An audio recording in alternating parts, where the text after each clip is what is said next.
6, 7, 8, 9, 10, 11, 12. Zwölf. Sieben liegten That feels sieben. like a troll right there. It's just like seven? no, sieben. I had extended family who were fluent in German rather. I didn't want to ask a lot of questions. Nevertheless, it was a harsh language to my ear. Right? I had friends that took it in high school, so they spoke it or their family spoke it, and it's certainly not a romance language. Right. But 1, 2, 3, 4, 5. 5 is 5? Yeah. My brother learned German. That's where he went on his mission. So he was there for a couple of years, yeah.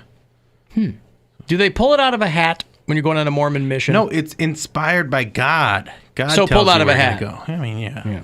Okay, so walk me through that. And you've probably explained this to me before, but I didn't commit it to memory. So is there a ceremony where they go, and now I'm getting the word, I'm feeling, because it has to go through a human emissary. There's elders in the church, and their whole job is to assign people. So it's supposed to be like this whole like reverent prayer meeting type thing where they're in this room and they get inspiration from God whenever you fill out an application. You're like, hey, I'm going to, this is William Squire from Medina, Ohio. He wants to go on a mission. Now, this doesn't happen locally. Do you go to like... No, you send your paperwork in to Salt Lake City, and then they look at it and they go, okay, so based on all this information we have, the Lord is telling me you need to go to Quezon City in the Philippines. Wait a second. Yeah. So they send you a thing back that says, the Lord said you're going to the Philippines. Oh, it says like, it's a very... florid letter. And it's like, William Squire, you have been called by God to serve in the Quezon City, Philippines mission. It's not like a sorting hat in Harry Potter. No. House Gryffindor. Yeah. House Germany. Okay, but I'm giving them the benefit of the doubt. That just sounds like a form letter. Well, I mean, it's like you will... They're not looking into a cauldron and going, Bill Squire's going to the Philippines. No, right? like that. Yeah. No, they're going, where do we have vacancies? Right. We gotta rotate these people through. So the Lord part is simply, that's kind of like a cut and paste because everything is coming from the Lord. Yeah, it's all coming from the Lord. Gotcha. The Lord wants you to report to the missionary training center. The Lord will send you a itinerary of what time you will arrive. The Lord does not compensate for your bus ticket. Yeah, right. Your per diem is not coming from the Lord. Wow, so the Lord, there's a lot of middle management there then. Mm-hmm. The Lord is very busy in logistics. So your brother went to Germany. My oldest brother went to Eugene, Oregon. Oh, he stayed stateside. He was stateside. Then my older brother went to Germany, and then I went to the Philippines, and I was the last one to serve because my younger brother didn't go. He didn't go. He bailed. We had pretty much, the way I did it, it kind of set some events in motion where we weren't as Mormon. Oh, so you essentially the younger part of the family. You set fire to the lineage essentially from below you. Yeah. Yeah. Okay. So your older brother in Oregon, does he still live out that way? No, he's in Michigan. But I thought you had a brother that lived out in Idaho or something. That's the one. He lives in. My brother that went to Germany lives in Idaho. He does. Okay. Yeah. So did he have a better time in Germany than you had in the Philippines? No, I had the best time of all of them. Which is why you got excommunicated. Yes. Okay. But I mean, like for because they're still in it. Yeah. No, they're not. Well, my oldest brother is. My older Germany brother, one. The Germany brother left a few years ago. He left like 5 years ago. So the Eugene, Oregon one is still in it. Yeah. Okay. But the other one, he left like that was a big deal because he's like the golden child. He's the lawyer, and my parents I don't know, he's very smart. And he was in town last year, and we were hanging out and just kind of talking about it. And like he was always. Is he an impressive person to you? He. Sorta. Okay. I mean, you're not. He's done some good stuff. He's not doing anything you would want to do, but no. I'm But just saying, I'm impressed by his research abilities. Right. Like when abilities. when I left the church, I was just like, this feels dumb, so I left. I'm like, this seems stupid. So I just what do you mean left. research abilities? He's a lawyer, so he knows. He reads a lot. He's very smart. He wants to fact check everything. He wants to go through it with a fine-tooth comb and make sure he knows what he's doing is the absolute right thing to do. He's diligent. Whereas me, and I'm just a little more with my gut. I'm like, this seems stupid, so I'm done with it. I see. And I'm going to just burn the world around me. You're more fly by the seat of your pants. Mm-hmm. Yeah. And so, all right. But he's a real smart guy, and it's nice having a lawyer in the family because anytime something happens where you're like, hey, what would the consequences of this be? Or I need you to look at this contract. Or what kind of lawyer is he? He is a financial lawyer for a bank. Because if you go to a contract lawyer and go, hey, I might have killed a guy, they might not be. It's not everything transfers. Yeah. But he knows enough, and he's he knows the law. He knows the law, so I can ask him quick little things like, how many years would someone get for credit card fraud or whatever? Yeah, I mean, as timely as today's headlines, it's not a question that you might ask a lot, but every once in a while it will come up. Mm-hmm. Sure. Yeah. Say multiple counts, right? I mean, if somebody goes, well, 1 or 2, that's one thing. You go, that's not going to be much. But I mean, if it was a lot, like 30 or something, if somebody 30, really went up to their neck. Let me give you some money here. It's a chance for you to grab $1,000 and go fund yourself. Good luck. Hey, it's Rover. Go fund yourself. Time for your shot at $1,000 now. Text the nationwide keyword WIN to the number 200-200. You'll get a text confirming entry plus iHeartRadio info. Standard data and message rates apply in this nationwide contest. That's WIN to 200-200. Good luck and go fund yourself from 100.7 WMMS. More than 6, but fewer than 10 minutes. With somebody on the phone. All right, more than 6, but fewer than 10 minutes with Mory Povich. I just mentioned season 23 began last month. He is the executive producer of a World War II film that's called Recon. That is available. It's going to be in a couple theaters, but it's available for streaming now. Mory, Alan, how are you, pal? I'm fine. I'm good. I couldn't help but wonder, kind of to myself, if you were friends with Alex Trebek. I envisioned you guys maybe crossing paths at daytime Emmys ceremonies or anything like that. Well, I wasn't, but at the same time, I was very thankful for Alex because there are only 2 things I ever wanted to do in my business in which I thought that I had arrived. And one was to be an answer on a New York Times Sunday crossword puzzle. Right. And to be an answer on Jeopardy. And I have achieved both. Let me ask you this, not that it matters, but just for my edification, in the crossword puzzle, were you down or across? I was across. That's kind of how you want to be, I think. You want to be across instead of down. I'm never down. Never down, always across. Well, I think about the trajectory of your career, and I also wonder, kind of one of your contemporaries, I'm also a big fan of, is Jerry Springer, and it's interesting to me that you have been able to avoid a lot of the kind of pigeonholing that Jerry has had to deal with. He's a brilliant guy. He's a smart dude. He's good at what he does, but you've really avoided getting pigeonholed the way he has. Jerry has helped me out in that. I mean, first of all, I'm a friend of Jerry's, and I like him a lot, and so. But he's always said, the difference between me and Mory is Mory's real and I'm not. I mean, my show is wrestling. Mory's is real. I mean, I couldn't have a better publicity writer than that. Sure. I saw your lovely wife Connie Chung pop up in something recently, and now for the life of me can't recall what that was. But I hadn't seen her in some time either. Well, she's been. You know who Sarah Cooper is? I do. This comedian. Yeah. She's on. She has a big Netflix special. Connie's on that. And the other thing Connie is doing is she will be, I think, in the next episode of this big HBO hit called Undoing. That's what I was thinking of. Yes. On the Nicole Kidman, Hugh Grant show. So she's involved in that. My wife is. She doesn't appear often, but when she does, somehow she comes off better than I do. Yeah, it's a home run every time. So just in time for Veterans Day, this movie that you're a producer in is called Recon. I made a rookie mistake last night, Mory, when I started watching it right after I'd taken an edible. And so I made my way through half of it, but what I saw I enjoyed very much. Robert Port's the writer-director, and he's been headed my production company for many, many years. And Robert and I have we've been a family together. We produced and he wrote and directed an Academy Award-winning short documentary called Twin Towers about a New York policeman and his brother, a New York fireman, who rushed to the Twin Towers during 9/11, trying to rescue people, and both were killed, and both died that day. And that won an Academy Award. So Robert and I, we've done a lot together, but this is our first venture into feature filmmaking. And he had optioned this book where the actual events took place. And it's about 4 young American soldiers in World War II during the Italian campaign.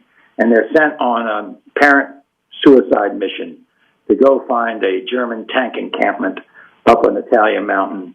And they're led on this mission by an old Italian peasant. And the whole wonderment during this whole 24-hour mission is this guy for us or is he against us? Because you never knew, as an occupier in a country, you never knew who the natives were favoring.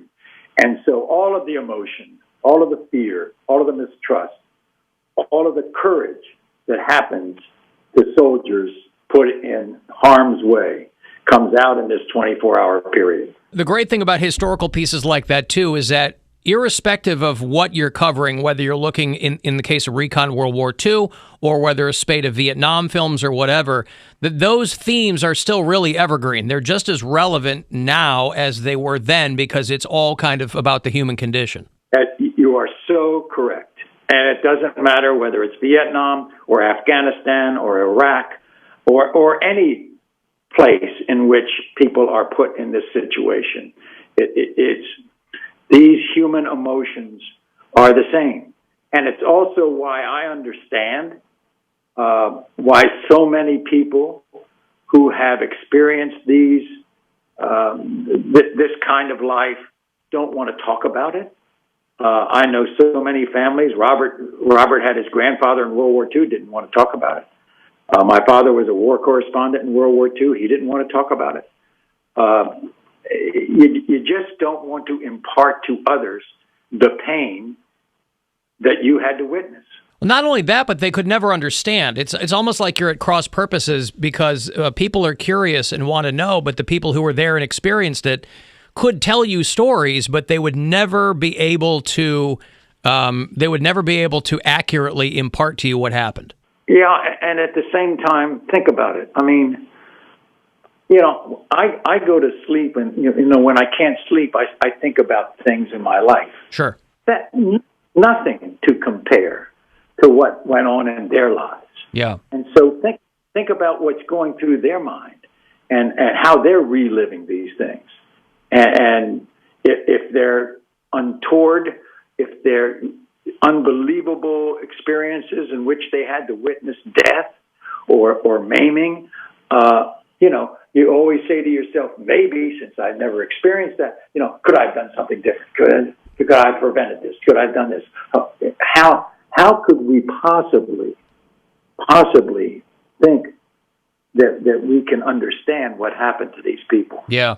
Well, that's why these films are so moving to watch. Mory Povich is an executive producer of the new film called Recon, which you're available to watch now. It's on all the streaming platforms.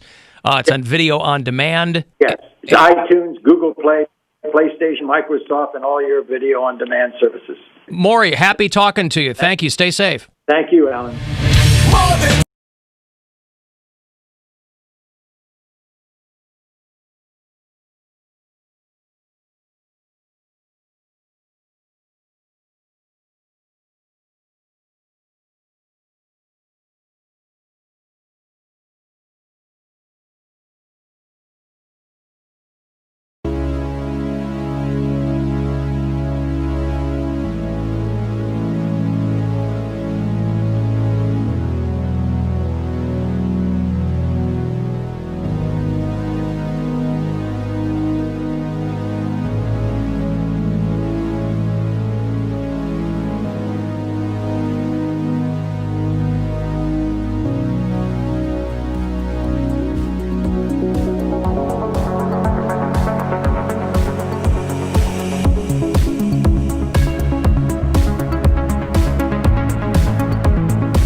to help you ignore yours.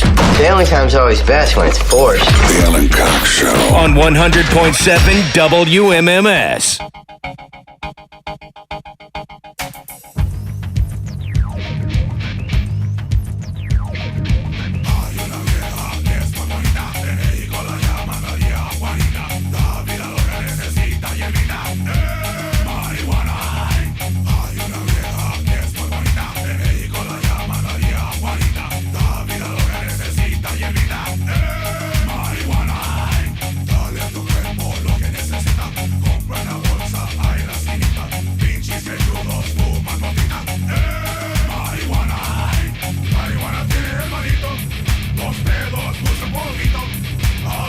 I think I picked out fajita. I think fajita's in there somewhere. You might have seen some viral videos of people trying to pretend or that their new Xbox was smoking. Have you seen those? Oh, no. They were like, oh, no, the new Xbox has got some issues. You've had people playing around with them. Somebody was using the fan on their unit to keep a ping pong ball aloft. And then somebody posted a photo that made the rounds online of their brand new unit smoking. So a lot of internet trolls. Again, yeah, whatever, man. Everybody's out there trying to get their memes going. But it turns out that they were blowing like weed smoke into their Xbox to try to get it for the gram or TikTok or whatever. And so, of course, Microsoft had to put out a statement. Please do not blow vape smoke into your new Xbox. Just to get it out there for everybody who's got a new Xbox. Don't blow smoke into it. Just it's vape smoke, sure, but hey, don't do that. You spent a lot of money on this. I guess I didn't even realize it was out yet. I thought it was coming out. No, you can go buy these now. Did you buy one? No, I didn't buy one. I have a PlayStation 4. I ended up. Remember we talked about a month ago or 2 months ago about me like building a PC and like after everything, I was just like, I'm just gonna buy a PlayStation 4 because all I really wanted to play was Tony Hawk. And I got it, and I played it a lot, but not too much. So it's like, why would I buy another system if I'm barely playing the one that I have? So you're not going to build one then? No. Okay. It seemed like overwhelming. And just not, yeah. Well, they say that the new Xbox is quite the beast. Yeah. There's the X and there's the S. Mm-hmm. And the PlayStation 5's out, too. And that's pretty big, too, yeah? Yeah, it's weird looking. These are for... Consoles. Yeah. Games. I almost said these are like marketed at gamers. like it would never even cross my mind to know that there was a new Xbox coming out. They almost exclusively market this to people who want to play video games. No, I'm just saying that's not. I feel like they're leaving out a huge portion of the console buying. There's no way to make me not sound like an idiot on that one. I tried to win a pair of shoes last night because Travis Scott does all these collaborations with Nike and PlayStation. He's doing a PlayStation pair of Nikes that you can't even buy. You have to win them, and they're going for like $5,000. You can't buy one of his McDonald's combo meals and get a pair of sneaks? No. $5,000. Yeah. All right, and you're not going to bid on those. Well, or you're not going to buy them. You can't buy. You can buy them resale, but I'm not going to pay $5,000 for those shoes. Like, you don't want to sell your dog for the shoes? No, I'd have to sell my dog and then some.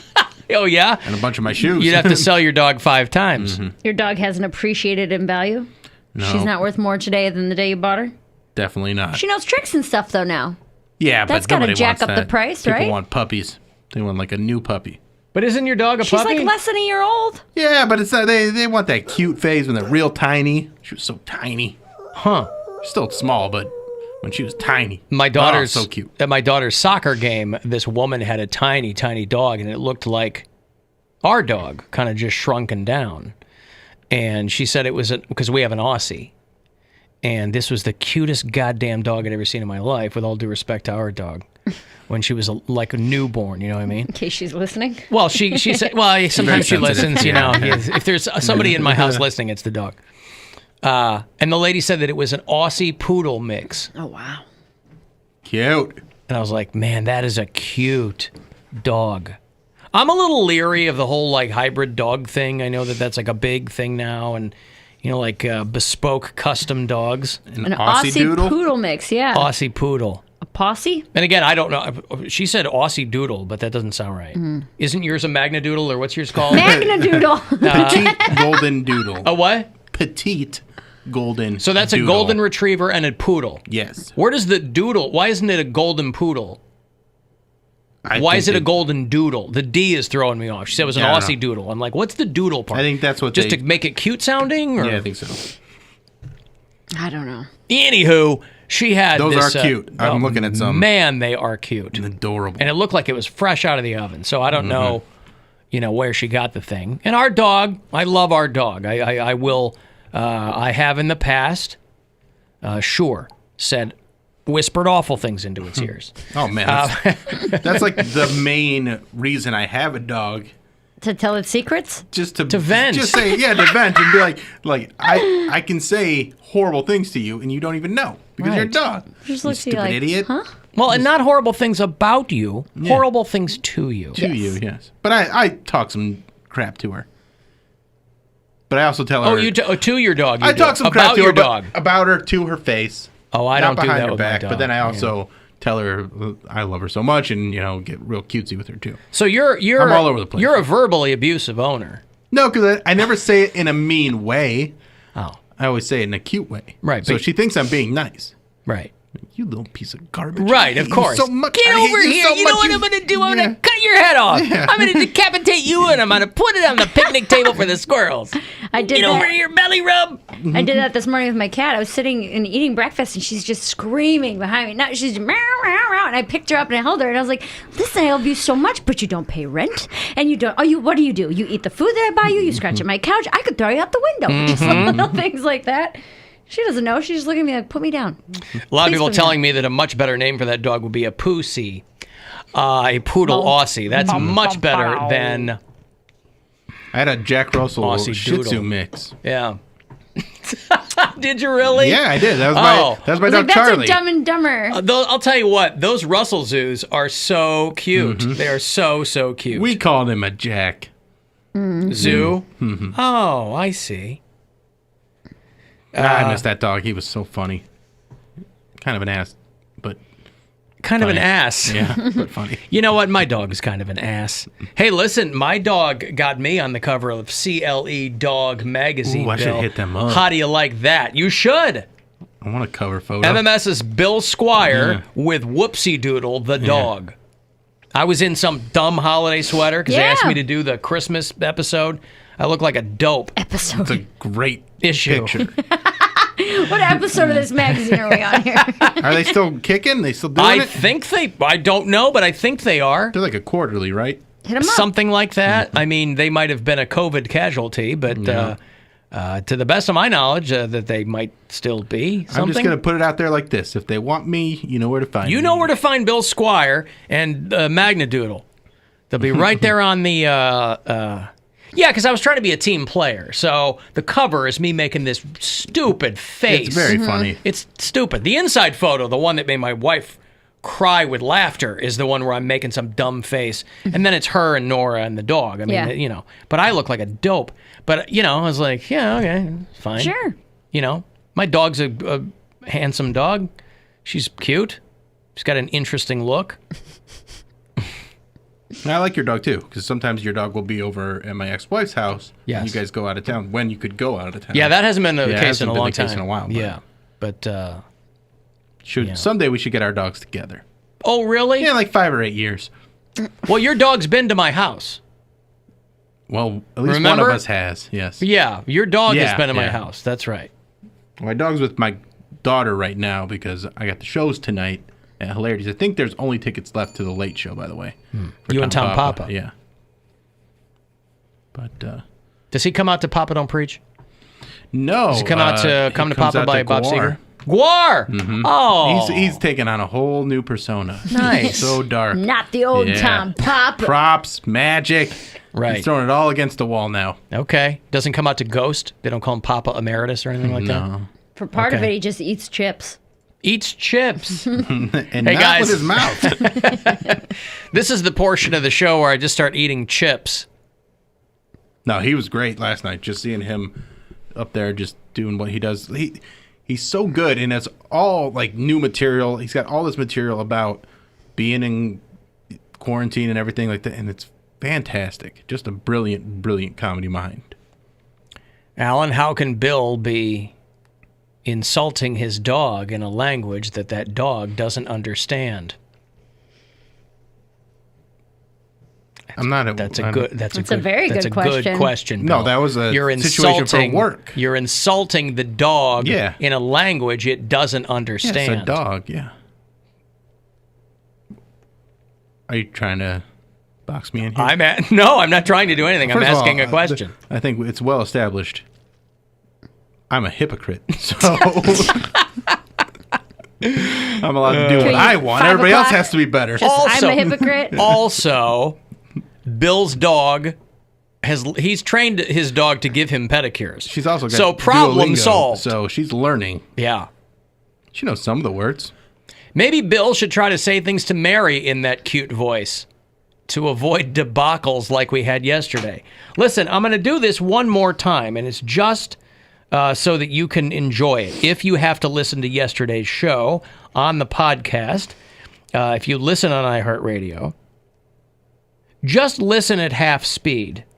And that way it'll be much more exciting because you'll think you're listening to two drunks having a slow and specific fight about something, but you don't know what it is. They don't know what it is. You don't know. You've come in halfway and you just play it at half speed and it'll be just fine. If this were the first time you made me feel like this, joking or not, it wouldn't be a problem. I don't know what to say. Nobody shuts you down. Nobody makes you feel stupid about it. Nobody takes it away from you. Feel free to. God.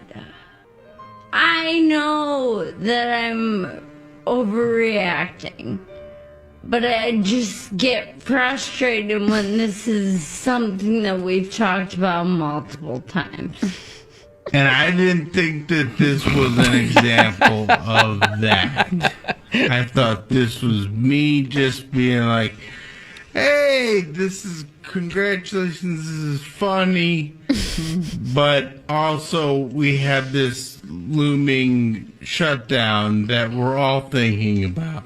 So even if stuff does go to shrimp in a week, you can't let me have a week of excitement?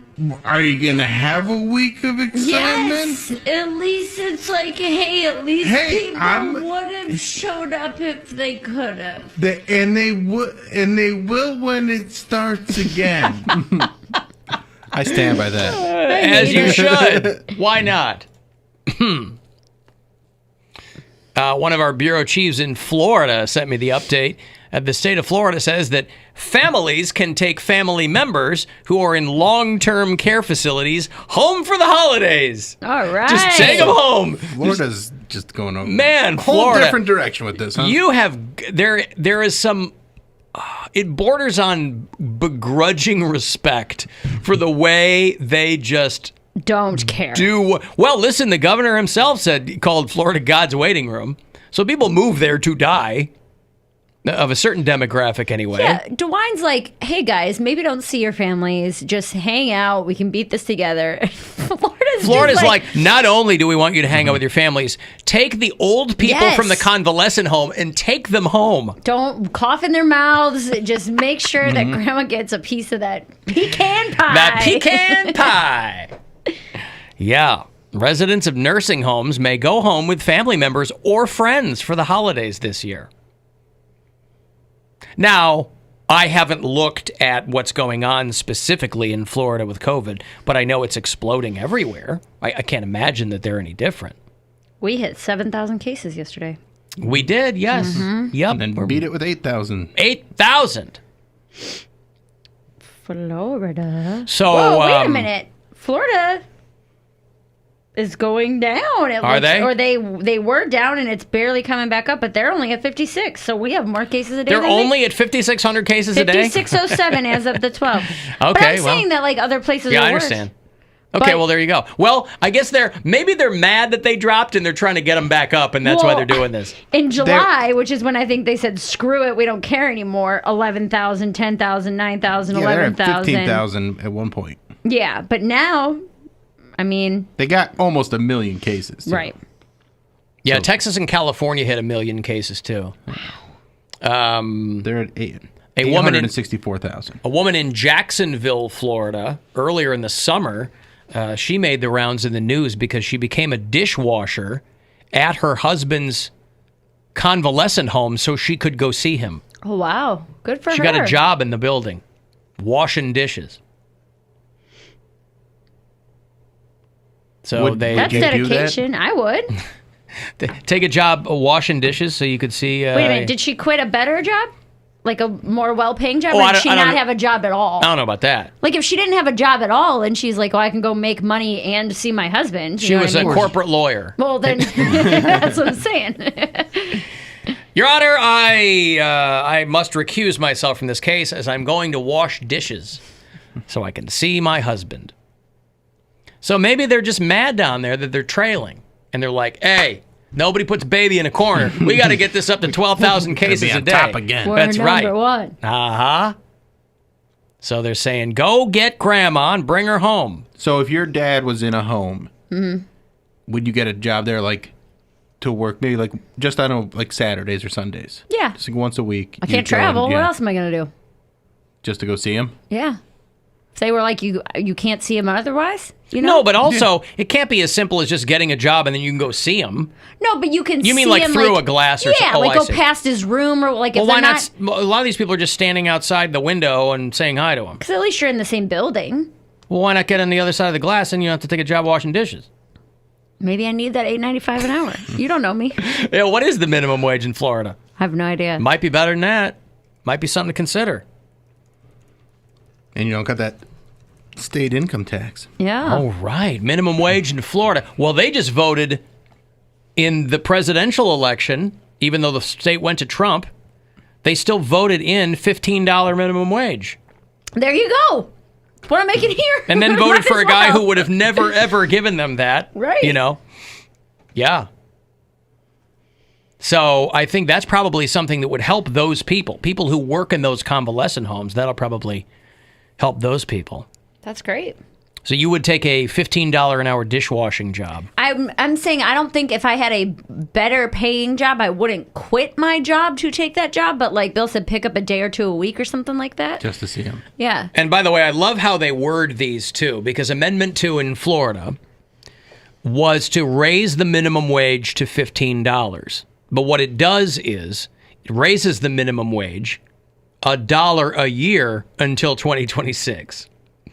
So it's not like next year you're going to start making $15 an hour. They go, well, I mean, we can't come up with that kind of money. Eventually. It's $1 a year. So you got to hang on to that dishwashing job. Can you get hired in at that amount? Don't know. And I'll tell you what, Bill knows this. I know this. Those industrial washers, you did it at Bob Evans. I did it at the bakery. Man, you go home with like burns on your arm and your hands. Yeah. Holy, hot doesn't even begin to describe it. Well, there'd be times at restaurants I've worked at where the kitchen staff, like if the bar doesn't close until 2:30, but we stop serving food at midnight, you know, if the kitchen staff is like, hey, can you just run whatever your dishes are through at the end? You know, so you have to go back and put like one load back through the bar or whatever. And you're not ready for it when they come out the other side because you're just trying to close up. Yeah. You go to grab him like, oh my, you have burns on your hands. Steam's coming out. Yeah. That's why at the end of the night, you always got that one bus tub that's just full of dirty dishes. Right. I'm like, I'll rinse it, but I'm not touching this. That's right. Alan, I've never watched the live stream before yesterday, but when I heard Mary crying, I just had to turn it on to see her pout face, and I was not disappointed. Is that a compliment? I don't know. Let me ask you this. Right. Are you proud of your pout face? I didn't know that I had one. Well, they probably caught you in the throes of being silent but teary. Yeah. Maybe that constitutes your pout face. I don't know if I'm proud of it. Maybe you should. According to this person, maybe you should be. They were not disappointed by your pout face. Okay, maybe it's a good face. I don't know. But when I don't like how how I cannot hold back. Like when you looked at me and immediately said, dude, don't cry. And I was like, I'm trying. You can tell? How could you tell? How could I tell? Right. I knew where it was going. I knew as soon as I said it, I'm like, God damn it. That's why for once I just shut up. Sat back. I'm like, can he feel the lump in my throat? Is that what's going on? Oh, man. Yeah. But I guess, you know, a weird thing, I don't mean for this to sound as weird as it's going to. A weird thing my dad used to say is that when I would cry, my eyes would look prettier because they'd be like so. He's like, I don't know what it is, but they look so green when I would like be done crying. I'm like, probably because they're red around it. But that is something Christmas I've heard. in your eyes. Yeah, that's something that I've heard before. Huh. All right. Oh, Mary's got her Christmas eyes on. Well, this bitch with her Christmas eyes. Does he play Pretty When You Cry by Lana Del Rey when you walk in the room? I don't think so. Oh, maybe he should. Maybe that'll be his new ringtone There for me. you go. Oh, hi, honey. I was just listening to some Lana Del Rey. That's why it took me a while to pick up the phone. Really like that song. Okay. Let me take a break. In about 1 hour from now, something very exciting is going to happen. And it's not going to be at half speed. It's going to be at full speed ahead into the weekend. It's going to be the Bill Squire Friday Get Down. For people who wait all week, you know, this guy goes, oh, I've never tuned into the live stream before. I get so much email from people who go, I don't even listen to your show, but I'll tune in Friday at 6:10 to hear the Friday Get Down, because otherwise I wouldn't know when the weekend started. And so that's about an hour away. And it's brought to you by Cleveland Whiskey. It's very exciting. I'll have another $1,000 for you coming up around 5:30 if you want to be here for that. Chance for you to go fund yourself and grab some money. If you want to text here on the break, 35192, and we'll be back. The Alan Cox Show on 100.7.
uninjured since 1928. This is 100.7 WMMS. An iHeartRadio station. Available everywhere with our free iHeartRadio app. Now number 1 for podcasting.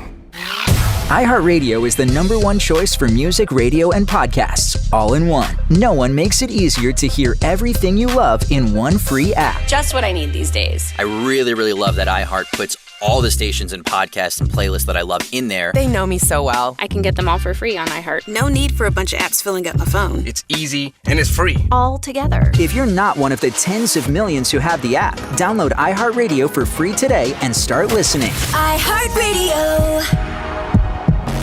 Hey, the Alan Cox Show is back. Take your beer off your smart device and tell it to play 100.7 WMMS on iHeartRadio.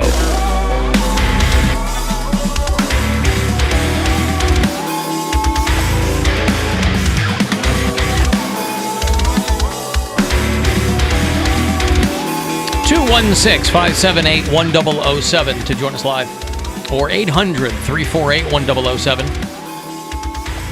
35192 want to send me a text. If you listen to the show on iHeartRadio from out of state, tell me where you do that. I'll make sure that you are on our bureau chief map that you'll see behind Bill if you watch the show on the live stream. Who are some new bureau chiefs? Beth is a new listener in Scottsdale, Arizona. Andrew listens in Hammondsport, New York. You know where Hammondsport is? Yeah, it's in New York. It's up by the Finger Lakes. Oh, the Finger Lakes. I remember a few years ago they called it America's coolest small town. I don't know what's there. It makes it so cool. But I know Hammondsport's in the Finger Lakes. Patty is in Fort Lauderdale, Florida. I can't believe I forgot this because it has local ties as well. I always refer to Ohio as the Florida of the North. And now they have, the two of them have come together in glorious harmony. Oh, man. They Voltronin. Governor DeSantis, who runs Florida, has hired as his new COVID-19 data analyst a little-known sports blogger from Columbus. These guys, they really go all in on people because the worst thing now that you can be in the Republican Party is somebody who knows something. If you're an expert on something, because they go, well, these experts don't know everything, forgetting that they know a hell of a lot more than the people who aren't experts. Ron DeSantis hired a guy named Kyle Lamb, who is a little-known Ohio sports blogger and Uber driver who's big on COVID-19 conspiracy theories on the internet. He says, I'm not an expert, I'm not a doctor, I'm not an epidemiologist, virologist, or scientist, and I don't need to be, because experts don't have all the answers. And they're going to pay him $40,000 a year. I don't quite know what he's going to do. But under normal circumstances, you might take someone in the medical community, you might take a physician or someone who is qualified to do something, and maybe bump them up a bit to go, hey, we're going to send you to the big show, right? You've been working hard. Working hard. Noticed it. That's right. We're going to send you to the big show. You're going to be our new COVID-19 data analyst in the state of Florida. This guy is a sports blogger from Ohio. So there you go. In his report says he's never going to use the letter M. It's like Ohio State people always block out the letter M. Oh, I see. Have you seen people do that? There are people who will put an X every time they need to use the letter M, like crazy Ohio State fans. Those people are mentally ill. I'm they saying, should keep the M in It shouldn't be mentally ill. They are mentally ill. He's a Columbus sports blogger.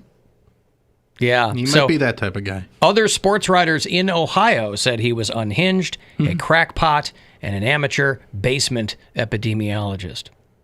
But he was hired by the governor of Florida to... Ladies and gentlemen, because, every state's going to have, no matter, these guys are really... you're going to have a couple of doctors, right? Mm-hmm. They couldn't find doctors to replace Amy Acton, so DeWine goes, I guess I'll just put an insurance lawyer in there or something, right?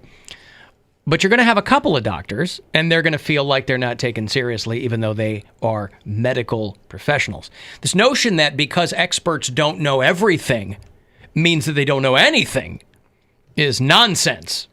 It's like people who believe in creationism. They go, well, there's gaps in the fossil record. Yeah, that doesn't negate the entire theory of evolution. Just because there are a couple things, the perfect can't be the enemy of the good, as the old saying goes. And they'll dismiss that, be like, there's some gaps here, but they'll be like, but the Earth is 6,000 years old because of a book. So that's been, I guess, good for him. Again, I don't follow sports blogs, so I don't know who the guy is. Kyle what? Kyle Lamb from Columbus, Ohio, is moving to Florida to get on that COVID-19 data task force. Hello, who is this? Hey, AC, what's up? Who's this? This is Mark. Hi, Mark. Poundcake's out today, so I'm just picking up my phones. So, apologies for... I think it's cool. Go ahead. I'm enjoying it. Thank you. I want to take on all of Mary's detractors, and I want to echo exactly what you said. Don't listen to the idiots. They are idiots. Listen, Mary, you are real to yourself. You are real on the radio. Yesterday, you couldn't have a more real radio show than what happened yesterday.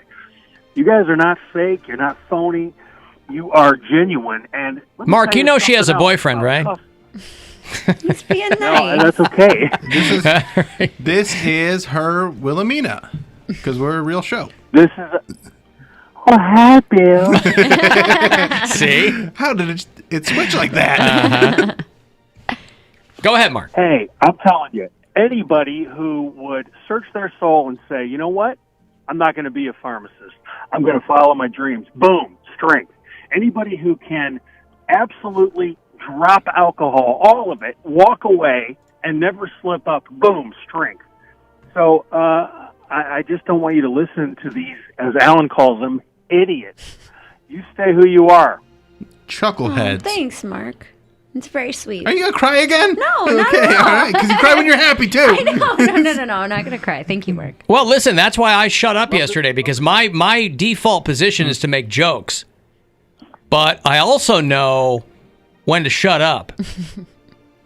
And so I said 2 words for an hour, Mark. Alan, that's why the ratings plummeted. During that exchange. Say again? Your funniest joke during that exchange was your piano music. Well, I was trying to set the mood. Mm-hmm. I was trying to set that mood, but Mary Santora, according to Mark, she has emerged and re-emerged from her chrysalis of sadness into a butterfly of strength, into a monarch butterfly of more strength. To quote Mark, boom, strength. It's very sweet, and I appreciate that. Oh, good for you! Got it in there. Oh, all right. good. Thank you, Mark. Thanks fun. for the call. That's very nice. See what happens when I just pick up the phone. Good things happen. Yeah. What's the matter with that? Nothing. You're crying more than a televangelist who was into Trump. You see the remix of all the people that were crying great. over that? Yes. That's pretty good. It's very fun. The internet's fun sometimes. I'll tell you what, that internet... It's onto something. I think it's going to stick around. Undefeated. Mm-hmm. I don't think it's just a passing fad. I know a lot of people say, this stupid internet is not going to be around for very long. I have a feeling. I think it's in good hands. I don't think there's anything, nobody's doing anything untoward on it. I think it's really pointing us to a better place as a society. Who was the lady, like Trump's advisor, like spiritual advisor? Paula White. Yeah, her son was saying some weird things when she was doing, like, he was testifying. You're never going to take my daddy or something. Yeah, you're never going to take my daddy. Calling God his daddy? I think it's calling Trump his daddy. Oh, I see. I'll give away this money first, but Paula White, and people had to remind me of this because I had completely forgotten. I'm like, why do I know her from something else? Her husband is the keyboard player in the band Journey. Really? She's married to a guy named Jonathan Cain. That's funny. funny. Who has been with that band forever. And they are a religious band. Journey. They sound like they are. Don't stop believing. Yeah, that's true. $1,000 here for you. A chance to go fund yourself. Good luck. Hey, it's Rover. Go fund yourself. Time for your shot at $1,000 now. Text the nationwide keyword RICH to the number 200-200. You'll get a text confirming entry plus iHeartRadio info. Standard data and message rates apply in this nationwide contest. That's RICH to 200-200. Good luck and go fund yourself from 100.7 WMMS. Who is this? Hello. Hello? Hello, who's this? Well, Alan, I'll tell you, man, it's Dustin down here in Georgia. Oh, you're calling us live. Hi, Dustin. Yeah, man, I just figured I'd call. I don't call often because, cell phone service is up and down and all over the place. I understand. Yeah. But I'm in Greenville, South Carolina. I got 80 miles to hit my front door, and I got an hour and 20 minutes to do it. Greenville, South Carolina. We've got people down there. That's a beautiful city. Sounds like you have a long way to go and a short time to get there. No, I ain't got far to go, but I tell you, man, that whole debacle yesterday was, oh, Jesus. Mary knows exactly how I feel. I've done let her know in her DMs. Oh, he has. Oh, so Dustin has been in contact with you? Yeah. All right. Now, Dustin, did you, we appreciate Dustin because he's not a hater. I think he's more of a lover, but he doesn't pussyfoot around. No. He doesn't. No, he doesn't. Some tough love. Sometimes. There's no kid gloves. Yeah. It's just straight ahead. And he's not biased. He will say something very straightforward and honest about anybody. That's the thing. It's not and so, Dustin, your message to her was what? I'm not a fan of Bill. I'll put it politely. I'm just not. I'm not going to sit here and try to put him down. I just never have been, and maybe it's just difference in people, I guess. Oh, so your messages to Mary were ones of support. Yeah, I just okay. To think that Bill's going to change, I think she's kidding herself. I guess I was assuming that Dustin's messages to you would be more like buck up, camper, that kind of thing. Not this time. Okay. He's sent some tough love my way before. Anytime you think he's going to zig, he zags. Mm-hmm. Yeah, buddy. All right. So, but that's it. I enjoy the show and gets me through my day, and I hope all y'all have a great weekend. Except for Bill. Yeah.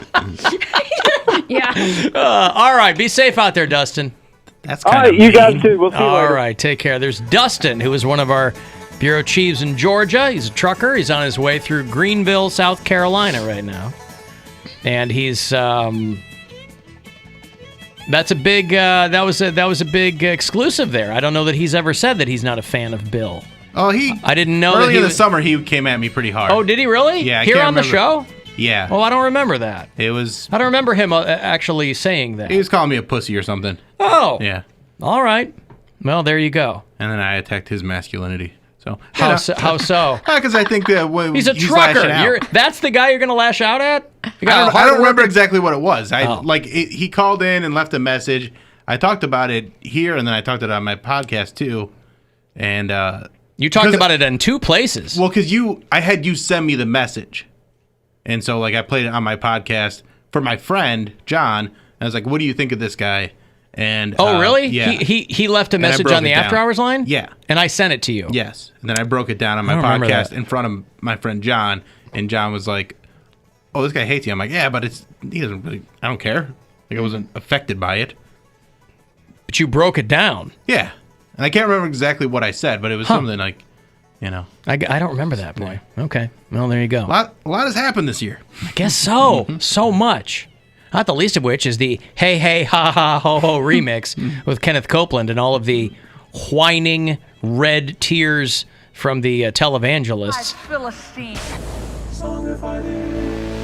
Hey hey ha ha ho ho, Donald J. Trump. They can't beat my daddy. Hear the sound of victory. They can't beat my daddy? They can't beat my daddy. That's what he's saying. Yeah. So he's calling Trump his daddy? Yeah. Weird. That was really weird. It's real weird. Hey hey, ho ho, Donald J. Trump. You're gonna eat your own dung and drink your own urine. I declare murder. What is? Yeah. That dude is crazy. Oh, because it's going to be an apocalypse if Democrats get right. You're going to eat your poop and drink your pee. Gotcha. I will eat your young. Oh, that's more of that speaking in tongues. Hey, ha ha, ho ho. Donald Trump, we might be facing the pressure of eating our own dung and drinking our own urine. Get this! You're gonna eat your own dung.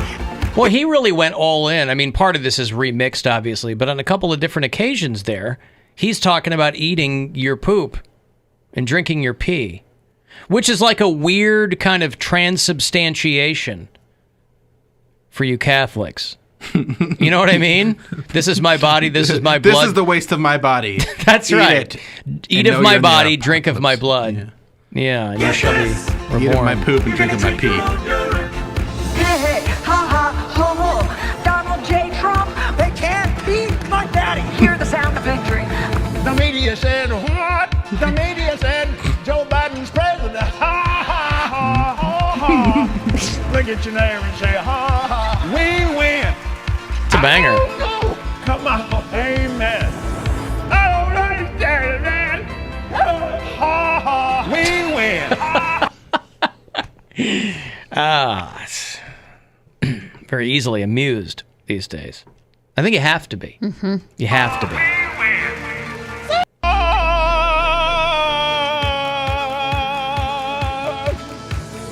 I'll tell you what, say what you want about that Kenneth Copeland.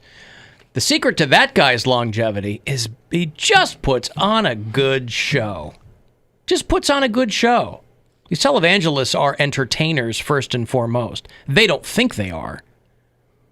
But they've stolen the best parts of the Southern tradition from preachers, and they've infused it with lights and lasers and music and, right? Mm-hmm. These big Coliseum-sized churches. And then they put on a show for you. The way God wanted. That's how Jesus always was. He was always like, bigger the show, the better. Yeah, that's right. You want big, beautiful churches. You want to take the money of the congregation and spend it on yourself. Look good. That's what's important. Well, it's a version of might makes right. And if you can put on the best show, who's not going to like that? I mean, you're giving me something to watch. I'm already in practically a stadium. You know, you give me something to watch. Well, it would have been nice. I'm not hating on the production values of these Mormon churches. Boring.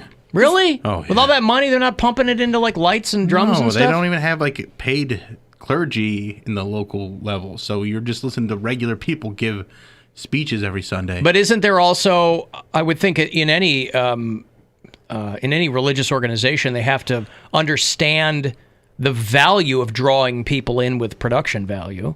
I mean, these are just... No frills, man. No frills. Wow. Yeah. No frills. Yep. Hey, ha ha, ho ho. Donald J. Trump, they can't beat my daddy. Hear the sound of victory. We win. Hey, ha ha, ho ho. Donald J. Trump, you're gonna eat your own dung and drink your own urine. I declare mercy.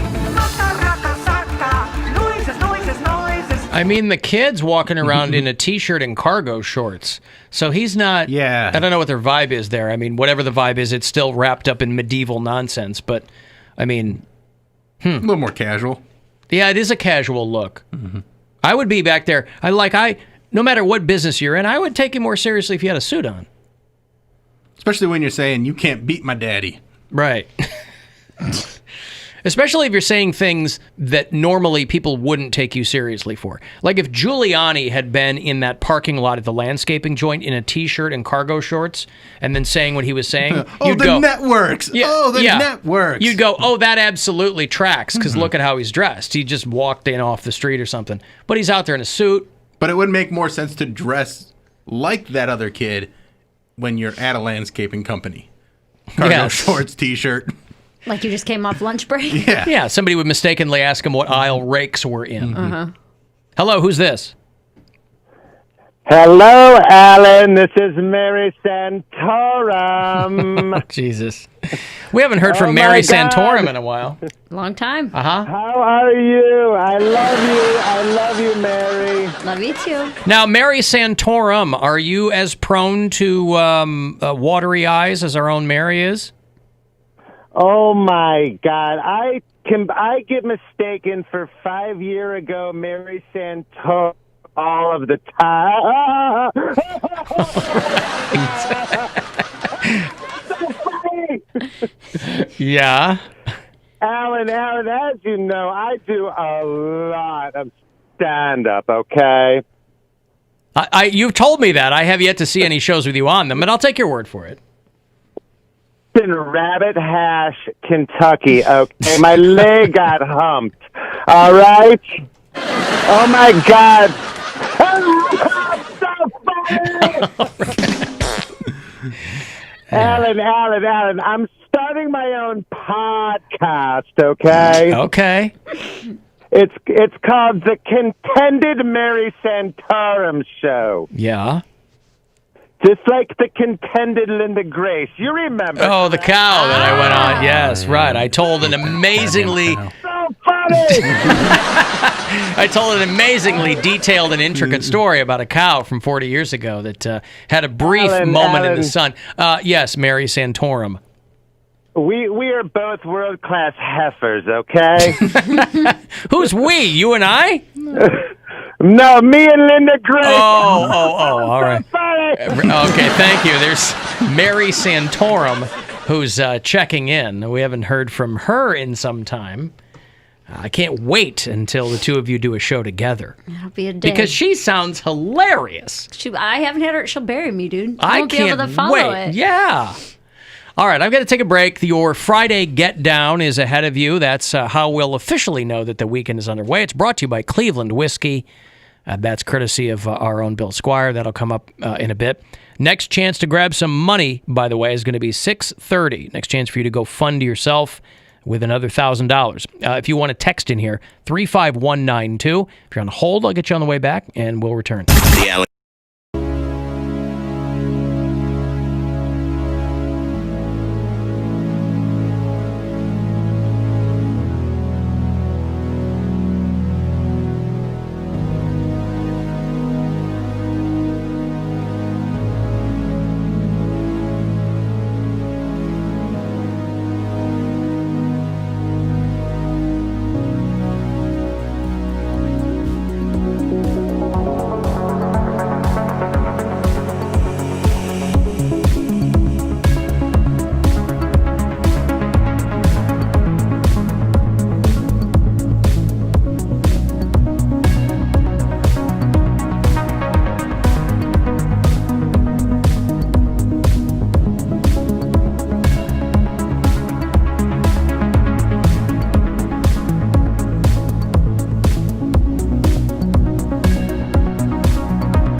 WMMS.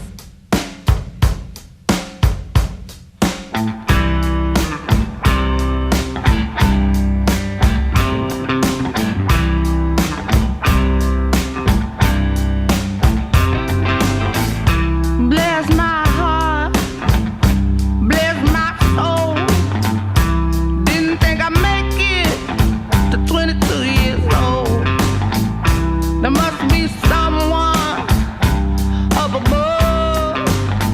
Say, come on, Brittany. You got to come on now. You got to.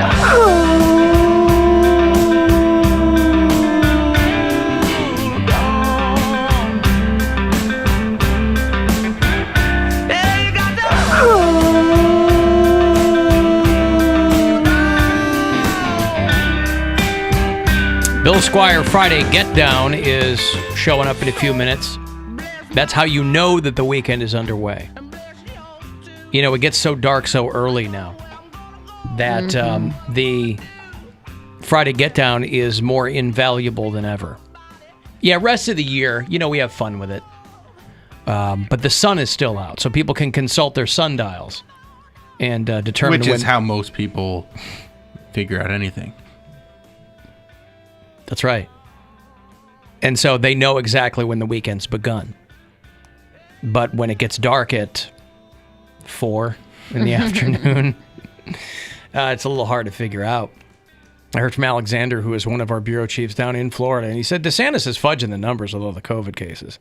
Yeah, I figured that. I mean, yeah, listen, you've hired a sports blogger from Ohio to run your data analysis. And Uber driver. And Uber driver. Multi-talented. But I didn't want to insult the Uber drivers. Good point. He said a whistleblower came forward and said instead of doing daily counts, he does weekly counts. And those don't include non-Florida residents. We definitely have 1 million cases in Florida. All right. Does not include non-Florida residents. So there's people in Florida that don't live there. Yeah. But test positive, they're not counting that. Oh, I see. They don't count them if they could go back home to Kentucky or whatever and spread it. I guess. Okay. Or like just because they test positive in Florida doesn't mean that they. I don't know. Yeah. I can't follow that logic. There's a lot of negatives in there. Hello. It's Brian. What's up?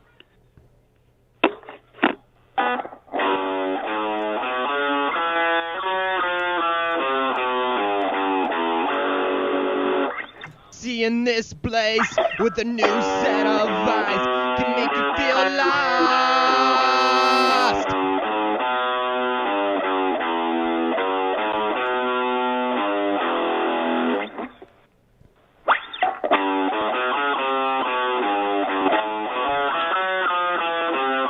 It's hard to tell him from Alabama Shakes, isn't it? Yeah, right? Yep. So talented. Working that scale.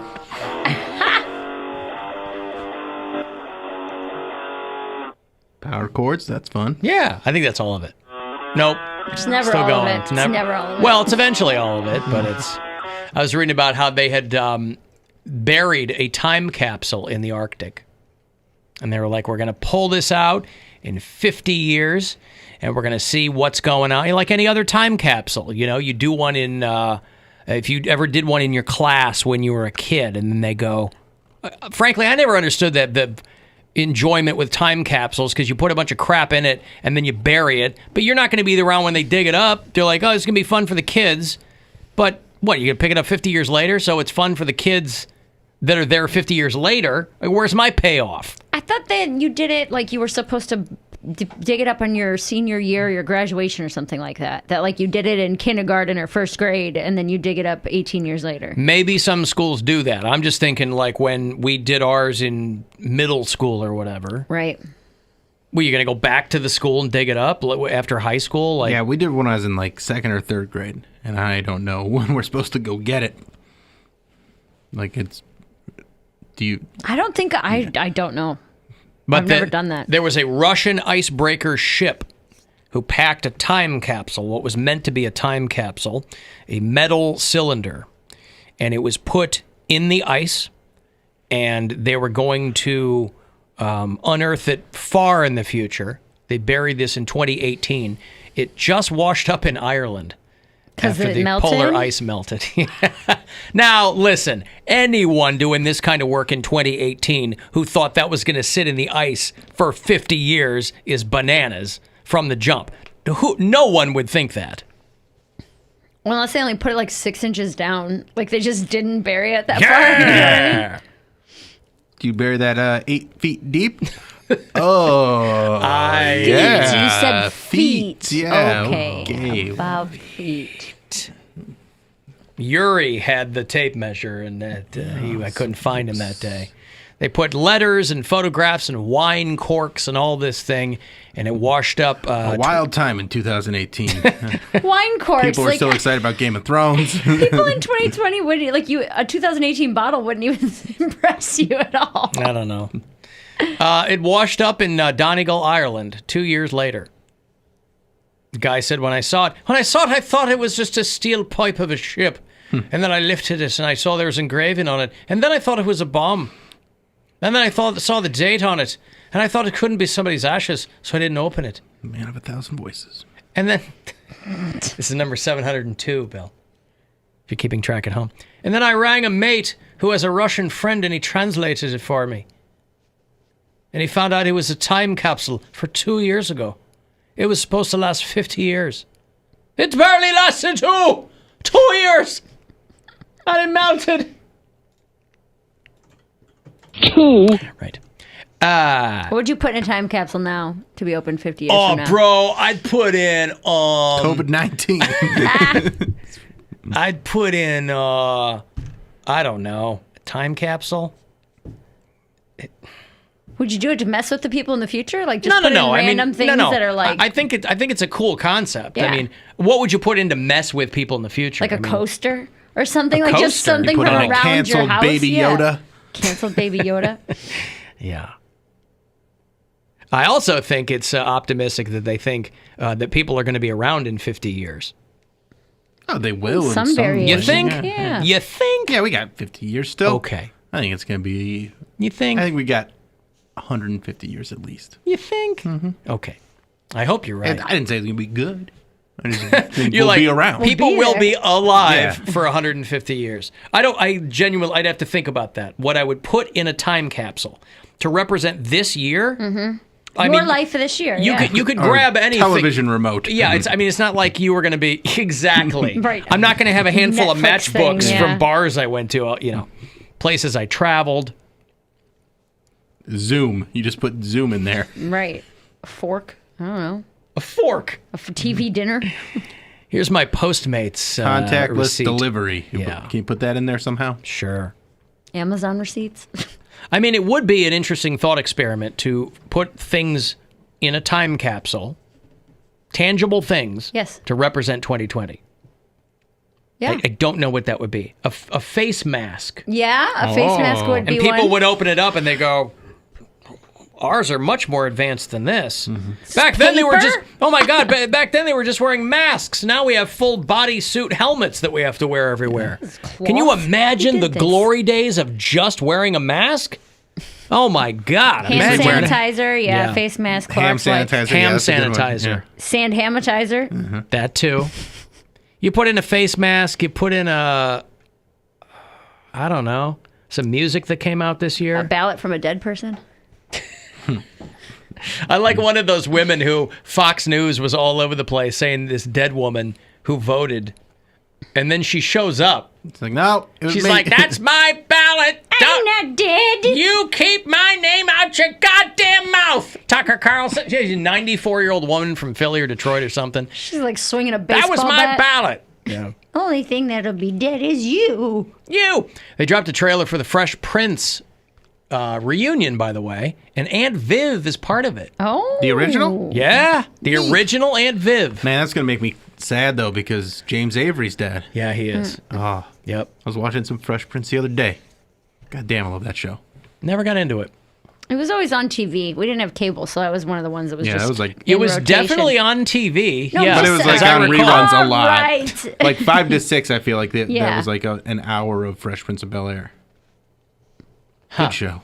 Yeah. I saw the one. I was watching the one where they were on Oprah the other day. and they didn't want Will to sit with them because he wasn't officially part of the family. Why was the family on Oprah? She was having judges from across the country and their families on, or like politicians, and he was running for a judgeship. They shoehorned it in. It didn't make any sense, really. I see. It's not any show that she would ever actually do. It was like the Brady Bunch going to Hawaii or whatever. Yeah, but it was funny to watch, Will try and get on the show somehow. Well, it definitely Mess was. it all up. I don't know much about it, but I do know that Aunt Viv was replaced unceremoniously on that show, and that she was always very upset with Will Smith. She did not. So maybe they mended some fences. Maybe Aunt Viv did that Jada Pinkett Facebook show. And got There was in that entanglement. Red table talk. Maybe that's how she got back in their good graces. But it's all it's all the other people.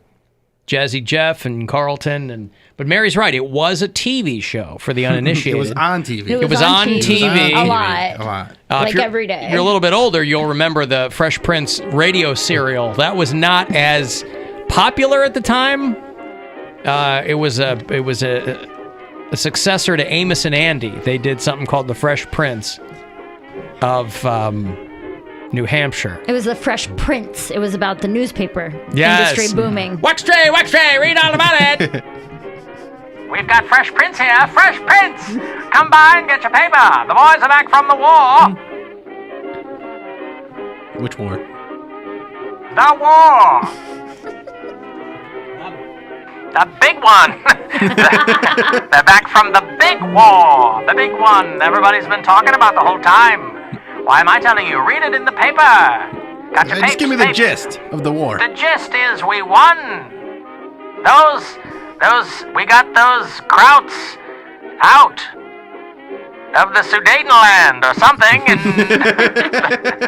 the boys are back in town. Ladies, line up because they'll be looking for some companionship tonight. Anything happening as far as health goes? Yes, everyone is healthy. The year is 1917, and the year everyone's healthy, not a care in the world.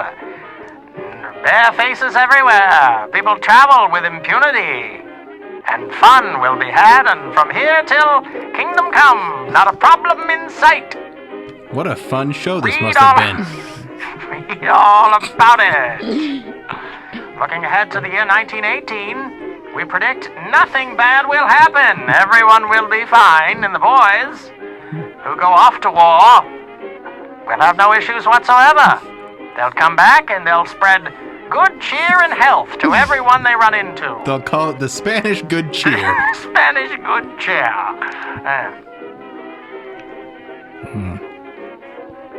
It's hard on the ears. You're telling me. Voice number 293. What's yeah, catalog these. That's right. You're welcome. Man of 1,000 voices at your service. The old-timey newspaper boy is different. It is a different numbered voice over the radio and just regular, though. So, counts for 2. Oh, yeah? Yeah. Oh, that's nice to know. Yeah. I didn't even know that. Alan, could you please ask Bill about what happened to the My Little Pony story? I missed it. Okay, so there was a My Little Pony stuck in the bushes out of like a little. This is a recent post? This is like, it went on for like a month. Okay. Because it was there, like stuck in the bushes by this house that I walked past when I'm walking my dog. And I would just show it every day, and then it was there for like more than a week. I'm like, oh, I'll make it like a weekly thing. And it was there for about a month and a half. And then on Saturday, when they named Joe Biden the winner, I walked past, and it was gone. Oh. So the My Little Pony was only there in support of Joe Biden. I is see. my guess. Disappeared. But I like to, I was cooking up stories about what it was there for, like why it was there. Like, was this like a child had this and they stuck it in the bush and then they were abducted? I don't know. Huh. But it's gone now. And so you think that someone retrieved it in celebration, or it just got taken? Maybe anger too. Maybe like this stupid Joe Biden. Wait, you pony. think in anger somebody stole the My Little It's Pony? a wealthy area, so there's some Trump supporters around there. Oh, huh. There's some dueling houses where one had like a giant Trump sign, the other one had like a giant Biden sign, and they kept upping their signs and oh, really? Just putting more in. Yeah, it was pretty funny. I keep meaning to drive past that dude on Lake Road out by where I live to see if he's taken down that whole amusement park that he had on his lawn or not, just out of curiosity. He swapped out Hillary in the cage for Biden, I think. That's it. Well, he had Biden like sitting in a toilet or something. Yeah, didn't he have, or put Biden votes here, and it was a toilet. Biden more like bidet. Yeah, swap out the N for a T. You got it. Put sourdough starter in the time capsule. What does that do? Like everyone started making their own bread this year. Yeah, that's funny. That's early 2020. That's in like feels like something from the old days. Something from the Tiger King. The good Tiger King, impeachment. Yeah. The good old days. Some looted groceries or something. I don't know. Yeah. Toilet paper. Yeah, toilet paper. Or just an empty toilet paper roll. Maybe. Yeah, roll toilet paper, a mask, and a bunch of political memes, somebody said. Tiny Poundcake. Is he this year? No. He was No. Okay. But I mean, he's gotten a lot of this is a attention long in 2020. year. Hey, man. Give me out the time capsule, man. Tiny Poundcake. Yeah. I don't know. It's hard to literally or figuratively encapsulate the year. Antidepressants. And I'm curious what New Year's Eve is going to look like. Because it's not like, boy, when the ball drops. I mean, there are a lot of things to be happy about right now. But there are going to be more things to be upset about that will fill that void. And, you know, it'll be a wash. I think people will just be so excited that this year's over. Just like, okay, we did it. Even if we don't know what's going to happen in 2021, but we made it through this year. Better. Right, we made it through this one. Yeah. Right. Probably not going to get worse. Okay. We'll see. Fingers crossed. Okay. Do you want to do the Friday Get Down, Bill? Let's do it. Okay.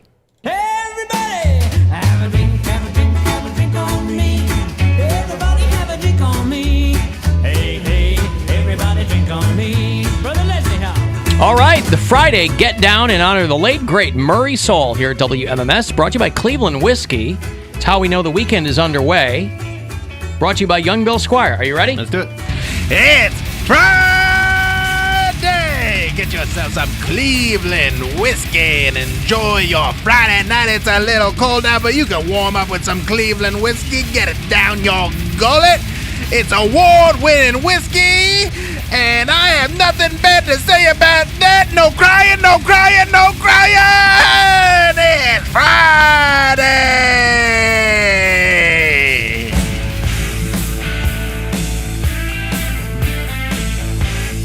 The Friday Get Down, brought to you by Cleveland Whiskey. You can go to clevelandwhiskey.com and see everything that they're doing right now. They're making bourbon with Akron honey. Yummy. And you can look at the Meatheads Union of Ohio, Cape Cod Coffee and Cleveland Whiskey. It's not just being sold in Ohio, so if you are one of our bureau chiefs elsewhere and want to know where you can find it to purchase, you can go to BevMax. You can go to clevelandwhiskey.com for all the details.